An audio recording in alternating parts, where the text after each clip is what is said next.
guys, pag-usapan lang natin ang movie ni Catherine Bernardo at Alden Richard. Kung mas kinilig kayo sa part 1, mas kikiligin kayo sa nasabing part 2 nila.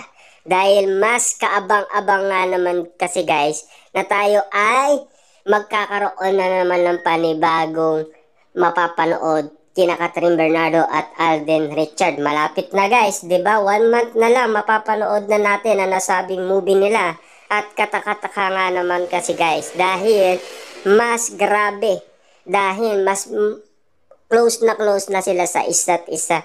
Hindi tulad ng dati, 'di ba? Kasi ramdam natin guys na talagang ilang pa sila sa isa't isa, pero ngayon mas grabe.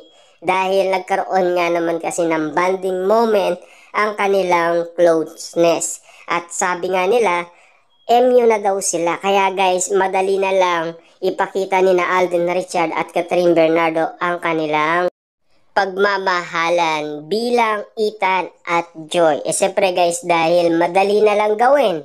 Dahil mag-MU na daw sila, 'di ba? At kita-kita naman natin guys, mas napagaan nila ang movie dahil alam naman natin guys, nagmamahalan ang dalawa, 'di ba? Hindi naman siguro sila magtatabing matulog, 'di ba?